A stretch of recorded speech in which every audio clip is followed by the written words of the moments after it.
Help me hit 7,000 subscribers. Support the video with a like and share your thoughts in the comments. I read everyone. Thank you. I never thought a Saturday night at a friend's party could feel so lonely.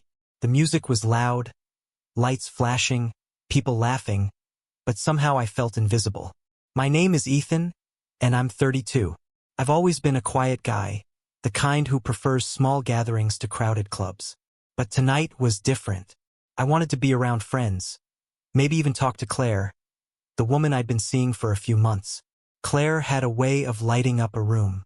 She was outgoing, magnetic, always surrounded by people who seemed to hang on her every word. I liked that about her, honestly. It was exciting to watch someone so full of life, even if I often felt like I was on the sidelines. We arrived together, or at least that's what I thought. For the first hour, she was distant. Not in a teasing way, not playful, not the way we usually flirted. She was wrapped up in conversation with her friends, laughing and leaning into them, while I stood near the bar, nursing a drink, trying to figure out how to bridge the gap without coming off desperate. I know I'm sensitive, but tonight, her energy, or lack of it toward me, was hard to ignore. I tried small things. A smile here, a casual "Hey, you look great tonight there." She acknowledged me, but barely. Her eyes sparkled for everyone else but me. I felt that old ache of being overlooked, of wanting connection and getting walls instead. The party pulsed around me. Music thumping, glasses clinking, people dancing, chatting, living in a world where I didn't quite belong. I was about to step outside for some air when something unexpected happened. One of her friends, Sophie, a woman I barely knew but had a warm presence, came up to me. She didn't hesitate. She grabbed my hand firmly, with a kind of certainty that startled me. "Dance with me now," she said, smiling, but there was no teasing in it. It was a command wrapped in warmth, as if she knew exactly what I needed without me saying a word. I froze for a second, caught off guard. My mind raced. Claire's right there. Is this wrong? Am I making this complicated? But there was something in Sophie's eyes that made me pause all those overthinking thoughts. There was care there, an instinct to pull me out of the shadows I had been standing in all night. And so I did. I let go of the hesitation, the awkwardness, and followed her to the middle of the crowded living room. Music swirled around us. Hands touched, bodies moved, laughter and rhythm blending into the moment. I felt alive again. Not the loud, center of attention kind of alive, but the kind that wakes up something inside you thought had been dormant for too long. As we danced, she didn't talk much. She didn't need to. Her presence was enough, a grounding force against the storm of invisibility I had been navigating all night. My thoughts, which had been circling Claire's indifference, began to quiet. I was suddenly aware of something I hadn't fully admitted before. It wasn't just about dancing, or the party, or even Claire ignoring me. It was about being seen, feeling acknowledged in a world where I'd been fading into the background. Claire noticed, of course. Her eyes flicked toward us a few times. I could feel the tension in her glance, but not in a confrontational way. Just surprise, and maybe a hint of something else I couldn't quite name.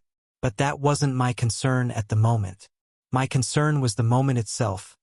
The warmth of someone caring enough to pull me out of my own thoughts and into life again. And Sophie, well, she didn't say much.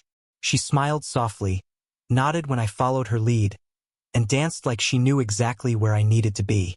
She was confident without arrogance, gentle without hesitance. And for the first time that evening, I felt like I mattered. Really mattered. The strange how one small action can change everything. One simple decision to grab my hand, to insist I dance, shook me out of the emotional fog I had been stuck in. I realized then how much I had been giving my energy to someone who wasn't giving it back. How long I had tolerated the distance without acknowledging my own needs. And how, sometimes, the universe or just life throws a small but clear sign, showing you there's a different path waiting. But as the song ended and the next one began, I felt something stirring in my chest I hadn't felt in a while. Curiosity. Not about Claire. Not about the party. But about what it meant to be seen, recognized, and appreciated for exactly who I was. And I wondered, Could I ever reclaim that energy I had been giving away to someone who didn't notice it? Before I could answer that, the music changed again. A slower song, more intimate. I glanced at Sophie, and she looked back with a knowing expression, a quiet question in her eyes. And I knew, without saying a word, that something had shifted. The slow rhythm pulled us closer, bodies moving in sync without any conscious effort.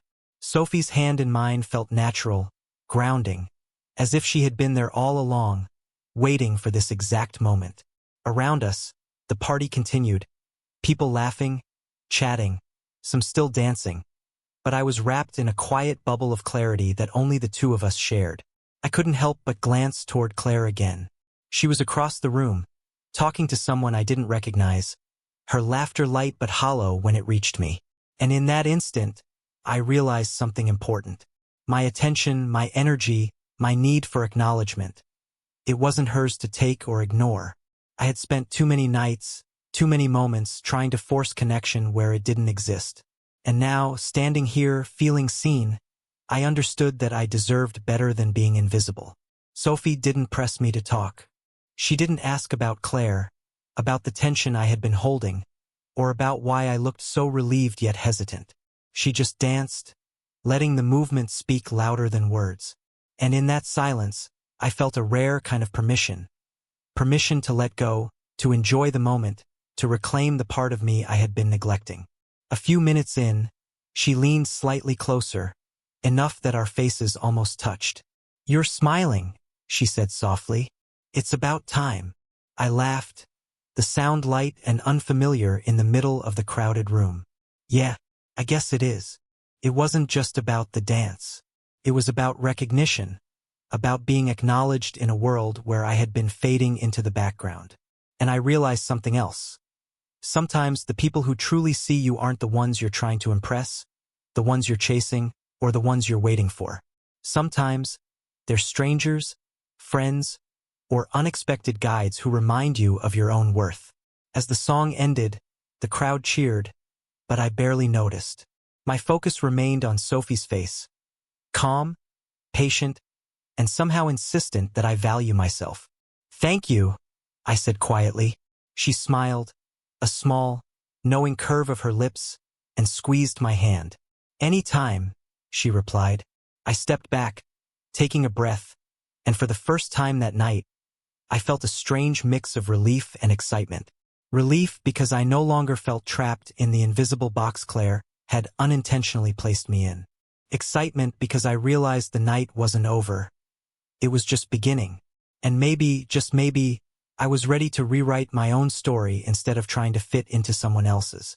Later, when the party was winding down, people saying goodbyes, Claire finally approached me. Her eyes held something I hadn't expected. A flicker of apology, a hint of curiosity, maybe even regret. She said something casual, almost nonchalant.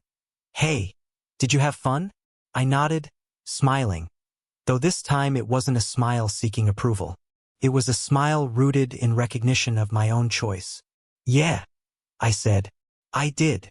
And in that moment, I felt a quiet kind of power. Not the loud, flashy kind, but the one that comes from owning your emotions, standing tall in your own skin, and letting go of people who don't reciprocate your energy. I wasn't angry at Claire. I wasn't resentful. I was free in a way I hadn't been before because I had finally chosen myself. Walking out into the night air, the city lights reflecting off wet pavement, I thought about Sophie, about how one small, unexpected act of kindness can change your perspective entirely. I realized that life doesn't always give you closure, and sometimes the people you think you need aren't the ones who will help you heal. Sometimes, it's someone who doesn't even know the full story, someone who sees the parts of you others ignore, who restores a sense of balance to your world. That night, I didn't know where things with Sophie would go. Maybe nothing would happen. Maybe she'd remain a fleeting memory of a Saturday night. But I also didn't care. What mattered was the lesson. You can't wait for others to validate your worth.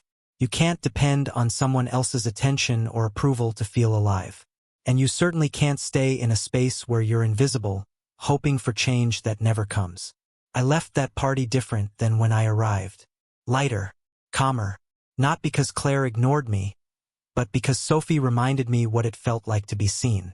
And sometimes, being seen, even for just a few minutes, is enough to remind you who you are, and who you should never settle for less than being fully recognized by.